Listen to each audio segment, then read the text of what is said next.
Still, but I thought I was of the most activist generation ever, the 60s.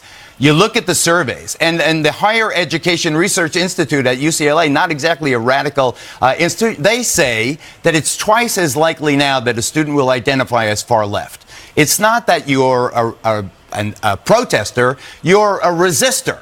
And when you couch anyone whose speech that you disagree with as racist or sexist, 3/4 of the kids say ban it. Half of them say prohibit these people from ever coming by the border. They invited the Border Patrol in to talk, and they. But there is an intolerance. There is, and I think that's what the president's executive order is all about. That this reminds me also what happened to Chelsea Clinton when a pregnant Chelsea Clinton goes to show solidarity for the 50 Muslims slain by the lunatic mass murderer in New Zealand. She gets shouted at and assaulted with a finger pointing, and this far away. I mean, you could really charge assault. It is the shrinking of tolerance, the anti-intellectual aspect of it is very, very lack of daunting decency and respect, and lack of respect for diversity of thought. University is supposed to be a place you go to learn how to think, not what to think, and that is completely vanishing. And it's shrinking. It really is. The thoughtfulness is shrinking. It's a tragedy. All right, Geraldo, good to have you. Thank you so much for being here. Thanks. All right, news time. Jillian joins us. Hey, Jillian. Good morning. Good morning, Geraldo. Good to Jillian. see you Nice to as see you. always. Let's get you caught up on some breaking news that we're following. Overnight, 2 American service members are killed during an operation in Afghanistan. Their identities have not been revealed, and it's unclear how they died. They are the 3rd and 4th American service members killed this year. Right now, there are around 14,000 U.S. troops supporting Afghan soldiers in their fight against the Taliban. Newly released emails from Hillary Clinton's personal server reveal she did discuss classified foreign policy matters as Secretary of State. The documents released by Judicial Watch show Clinton wanted to establish a secret back channel to Israeli Prime Minister Benjamin Netanyahu. The emails seemingly contradict Clinton's 2015 testimony that she turned over all of her sensitive work-related emails to the State Department. General Joseph Dunford meeting with Google to discuss the company's ventures with China. The Joint Chiefs of Staff chairman says he will debate the company on its responsibility as a company and how much it owes to the U.S. The general insists he's only focused on maintaining a U.S. military advantage. In a Senate hearing last week, Dunford slammed Google for, quote, indirectly benefiting the Chinese military. Let's look at your headlines. I'll send it back All right. Thank you very much. All right, coming up, Mr., Mrs., and MX. What? The major American airline that is now offering a third gender when you fly the friendly skies. Plus, Alexandria Ocasio-Cortez gracing the cover of Time magazine, but the political phenom says she has never experienced prosperity. What? Stu Varney says she's wrong. She's experiencing right You been on now. Time magazine? He's coming up next. Not yet. Hi, Stu. Every story, every 15 minutes. Fox News Headlines 24/7, Channel 115.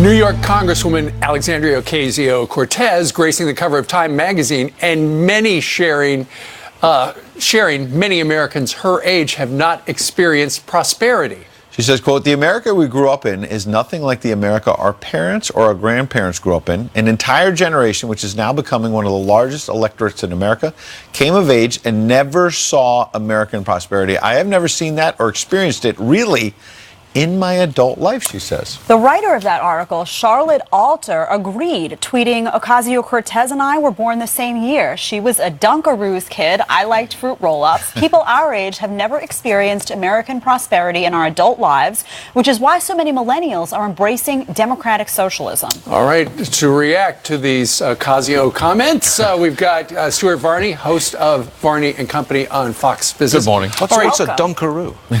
No, I missed that. Snack. It's like a little snack. You used to dip something in chocolate, I believe. Oh, I'm I'm sorry. I Remember the fruit roll-ups with the cellophane? Okay, let's get serious. Go on. What's your Stuart, question? Regarding these comments from Alexandria Ocasio-Cortez that are appearing in Time magazine, where she and the author apparently say they have never experienced American prosperity, do you think that's right? Yes, I do actually. For the past 10 years, America has not been a prosperous country. Prosperous in the way I think of prosperity. I think of prosperous societies as dynamic, booming, growing. Wages are rising. Confidence is there. Everybody feels good about their society. You're moving up the food chain. That's prosperity. We're all linked together with a commonality of going places. We've not had that experience for the last 10 years. We've been weighed down with taxes and regulation and an anti-business administration which kept a lock on America's engine of capitalism. So this is accurate. This is accurate. So wait a second, though. I think that is accurate. Is she criticizing the Obama administration then? No. Without realizing it? No, really though. You're talking about think so. taxes. You're talking about regulation. Where did all that come from? Well, I am. I don't think she is. Well, she may be doing it without realizing it, though. Look, I think the bottom line here is that socialism does not create wealth. Socialism does not create the kind of society which is booming and prosperous. It doesn't. It suppresses the animal spirits. It suppresses the urge to get out there and work and move up the food chain. That's where I'm coming from. I don't think that's where she's coming from. She is a socialist. Well, and she moved from the Bronx to a wealthier county in New York, I think, because of prosperity. Her parents, to their credit, if you read her life story, worked hard to get her to a better school district so she'd have a brighter future.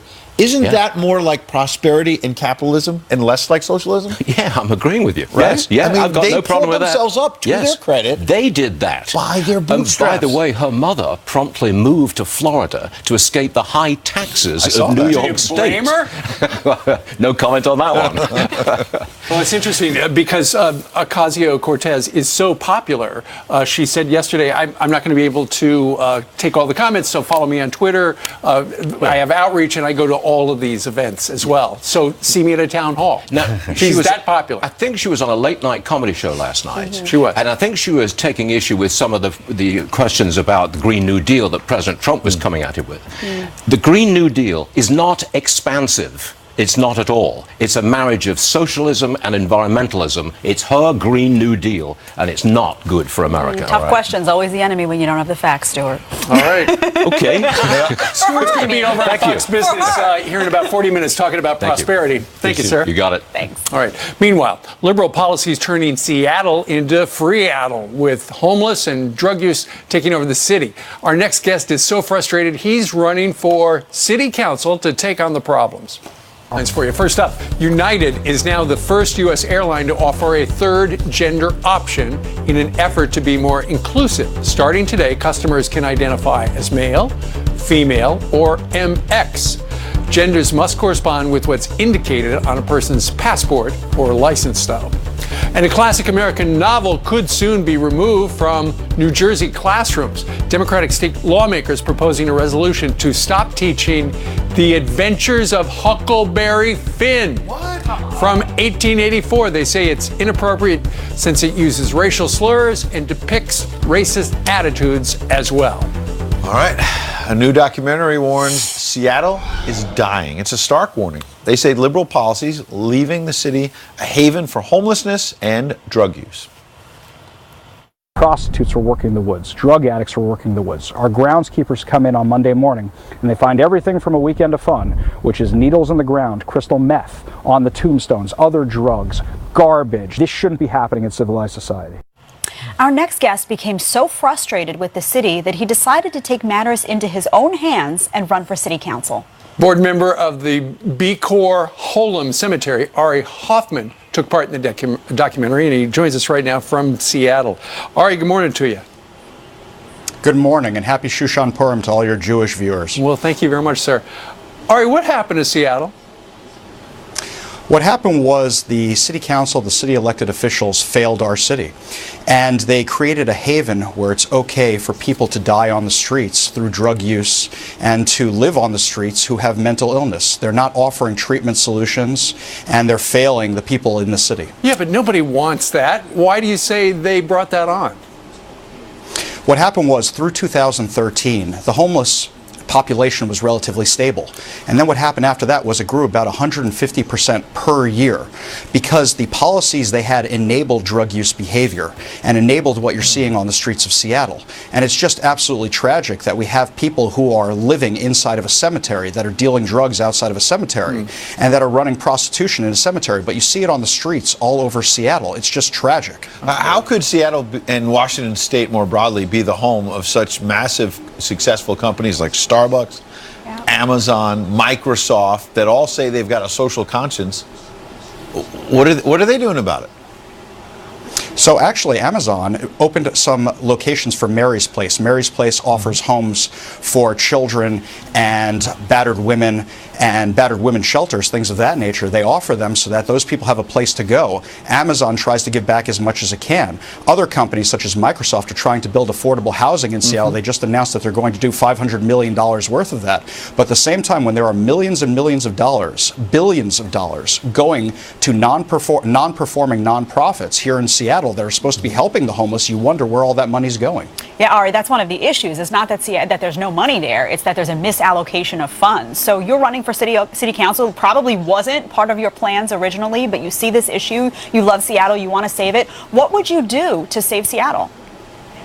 The first thing you need to do is audit where all that money's going because, like you said, there's plenty of money. The city coffers are full. The money's just not being spent appropriately. But you need to make sure that you're offering services. I saw a study recently that even according to Seattle's own numbers, 78% of people want to be off of heroin. They don't want to have addiction problems anymore. They want treatment. And unfortunately, there aren't enough services. There aren't enough mental health options for them. And in the Seattle City Charter, it says that our responsibility is sanitariums, and it's not being done. We have Western State Hospital, which has failed its certification and lost its federal funding because it was so underperforming. And we need to make sure that those services are available to the people on the streets. At the same time, word has gone out across the country that if you come to Seattle, they'll give you needles, they'll give you everything else you want, and you can live here and nobody's going to enforce the law and do what it takes to get you the treatment you need. Right. Wow. Ari, as we looked at those images of the cemetery, I mean, it looks like a junkyard. If you did not know, you would. There's so much stuff there.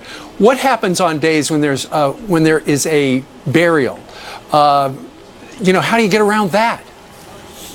We've had it happen before where the grounds crew comes in very, very early in the morning and they find needles and they find drugs and they find human feces all over the place and they have to clean it all up. Our grounds crew has even been pricked by needles before and had to undergo preventative treatment. They've been assaulted by people they found living there before. It's really, really bad. They found people lying on the ground who were OD'd and they had to call the EMTs. They thought they were dead. This is the kind of stuff they were finding in the cemetery. Well, thank you for joining us, Ari. Really appreciate it. And I commend you for running for office to try to fix the situation. There should be more people like you doing that. Thank you. Thanks so much. I appreciate it. Thank you. Thank you, Ari. He is accused of war crimes, but is this Friday morning, so it's a great honor to bring in Texas Congressman, former Navy SEAL Dan Crenshaw. Good morning, sir. Good morning. Morning. Great to be with y'all. Good to have you here. You talk a lot about snowflakes out there and the importance of the U.S. military bringing freedom around the world. There's a retired U.S. Army General, Sean McFarland, who says there's basically a crisis within the military that worries him, not just about the military, but about the future of America. Listen to this. I just heard a statistic recently that about 80% of American kids consider themselves as just plain old Americans before they enter high school, and about 2/3 of them, about halfway through college, become hyphenated Americans. We remove those hyphens in the Army, in the military. You're a soldier. Next question. We all wear the same patch on our right shoulder, the American flag. Is it getting harder in the U.S. military to assimilate everybody and get everybody on the same, playing for the same team? Yeah, it is. Identity politics is a cancer. How do you react to that? Well, I would agree with it. Luckily in the SEAL teams, for instance, I don't think I saw that as much. I think there's a very close-knit community there, no matter what your ethnicity or background. But it's certainly a problem in America at large. I mean, and what is identity politics? It's this temptation to divide us up into different groups, whether that be based on race or gender or some other category, and then pit those groups against each other and compete for power accordingly. The way America should be is that the only colors that matter are red, white, and blue, and that we compete according to our competency, that we compete according to a meritocracy, which is really a fundamental element of the military. And if you take that away from the military, then the general is absolutely right. The military will eventually fail, and our country at large will fail. He's absolutely right about identity politics. Well, Congressman, how did we get to this point? How do we get to this point? Geez, it's sort of this postmodern mentality, right? Where on college campuses now, especially, there's this real temptation to tear down everything that our country was built on, to tear down these Enlightenment ideals of equality. They have different ideas of what equality means, right? They think equality means egalitarianism. They think it means everybody should have the exact same thing, and that there's injustices all around them. But the reality is that we're supposed to be able to compete in a free society as free individuals, and part of that competition is a meritocracy, and that's what our country was founded on. And I think people are forgetting that. Representative Crenshaw, you have been fighting for a fellow Navy SEAL, Eddie Gallagher. A letter was written. It states Chief Gallagher is a decorated war fighter who, like all service members, is entitled to the presumption of innocence while awaiting court-martial. We respectfully request that you review the Navy policies governing pretrial confinement for Chief Gallagher. What is this fight about for you? Why is it so passionate for you? Well, it's about the understanding that in this country, people are innocent until proven guilty, and they should be treated as such. So the issues surrounding the Gallagher case are that, for one thing, the way he was arrested was really problematic. He was arrested while he was undergoing medical treatment, but they also raided his home, where they knew he was not present at. They raided his home. They took his kids outside. It was really unnecessary. Then they put him in solitary confinement. He hasn't had full access to the food he wants, the medical treatment he wants, full access to his legal counsel or his family, and he's being put in solitary confinement along with guilty criminals. This just doesn't seem like the proper way to treat somebody who's served our country for so long. We're not adjudicating whether he's innocent or guilty. Okay, we don't know. But what we do know is that in this country we are innocent until proven guilty. Let's let him have his day in court. Let's have an expedited process. Right now he's been in solitary confinement for almost 7 months. Wow. That's just not the way we treat people. He's being held in the brig in Miramar in California. Tell us about the government case against him. What is it alleged that he did? Well, they're alleging that during a deployment in Iraq, that he murdered an ISIS fighter who was in their custody. Now there's various disputes between various witnesses who were there. Again, I don't know. That's not what we're adjudicating here. That we will leave that up to the jury to decide that. But again, what we do know is that his treatment from the time he was accused up until the actual court-martial should be a lot better than it is right now. Yeah. What do you think about an enemy combatant? This was an enemy combatant, right? The ISIS fighter. Yeah, it was. It was an enemy combatant. Essentially, there was close air support. The enemy combatant was terribly wounded, so they took the enemy combatant in and gave him medical attention. And that is the point where some people are accusing him of killing the enemy combatant. The Navy told FoxNews.com they have not yet reviewed your letter from you and your colleagues. Obviously, we expect them to do that in the days ahead. Congressman, we appreciate you coming in. Thank you so much. Hey, thanks for having me. Yes, sir. All right, 22 minutes before the top of the hour, and Jillian joins us. And Jillian, some people are talking about Tonya Harding regarding this case. Yes, 2.0 perhaps. We'll see about that. But here's the story. An American figure skater is accused of slashing her rival on the ice. Mariah Bell allegedly kicked competitor I'm So Lin, cutting her calf during warm-ups at the World Championships in Japan. The 16-year-old went on to place 5th, just ahead of Bell. Now, the International Skating Union says there is no evidence the incident was deliberate. The skaters who trained together have not commented. Parents, check your refrigerators. Tyson Foods recalling nearly 70,000 pounds of frozen chicken strips. They may be contaminated with metal. Customers are urged to throw out certain types of ready-to-eat chicken or return it to a store. The USDA says it's received no reports of injuries. The affected chicken was shipped nationwide. High wire performer suddenly plunged 30 feet to the ground. Just stop what you're doing and watch this.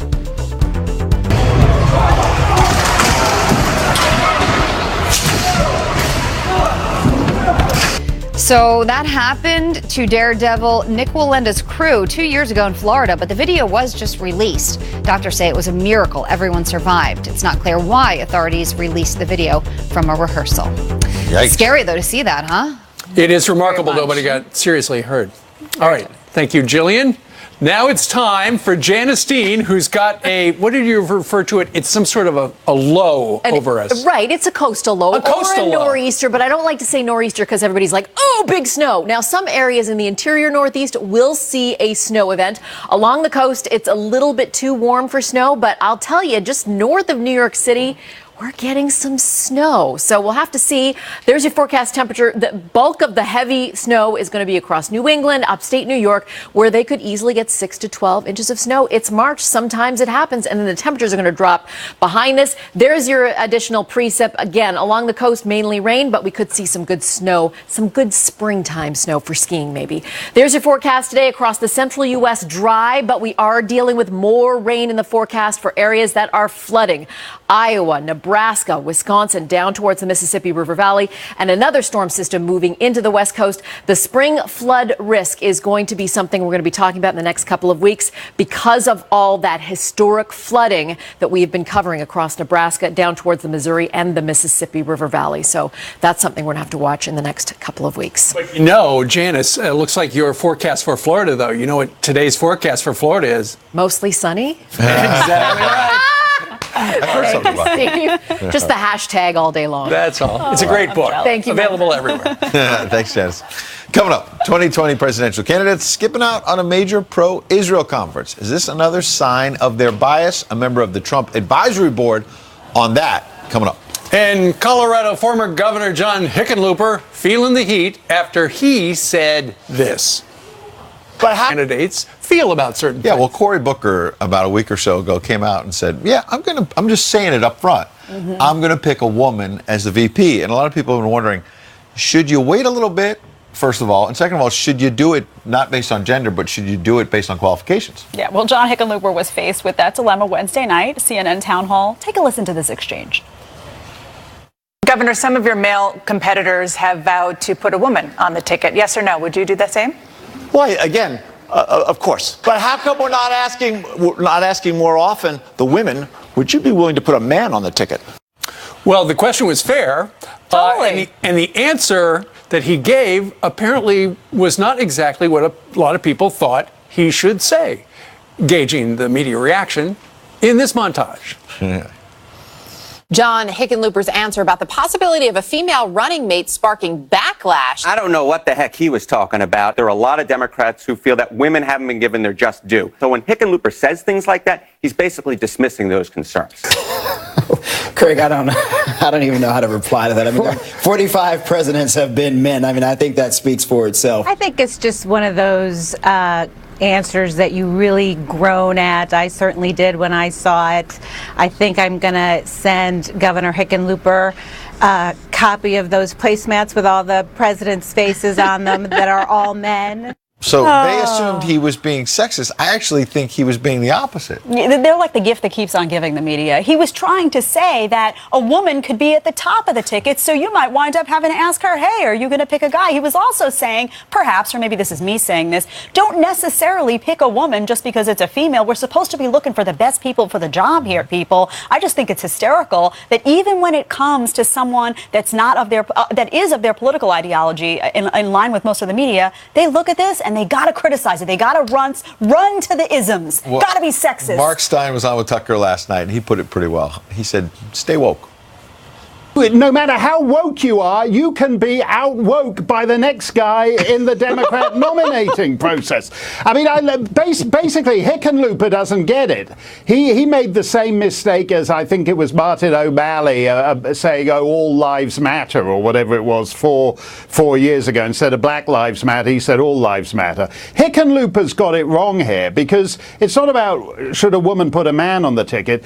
You're asked the question, will you put a woman on the ticket? ticket to show how far you're prepared to abase yourself and mitigate the hideousness of your white maleness. Well, hilarious. Well put. A couple of weeks ago, Hickenlooper was asked whether he was a capitalist, and he couldn't even answer that. This is a guy who, before he was governor, was a small businessman. He was an entrepreneur. He should be touting that, but he's scared to do it because the party's gone so far left. The media also so used to predictable reactions. You know, you ask Beto, are you going to pick a woman? Yes, I'm going to pick a woman. They all fall in line with the predictable talking point. This guy didn't fall in line, and no one in media took a minute to process what he had said and maybe think, oh, maybe that was a thoughtful, reasonable answer, actually. It's hilarious. All right. Meanwhile, 12 minutes before the top of the hour, more on the candidates. Yeah, a lot of them skipping out on the Democratic side. They're skipping AIPAC, that pro-Israel conference. This is another sign of the party tilting left. A member of the Trump Advisory Board wants to tee off on that. It's coming up next. But first, after this program, Sandra Smith takes the control. She's taking the steering wheel of the channel. Good morning, Steve, Ed, and Jedediah. We are expecting the president to depart the White House any moment now. And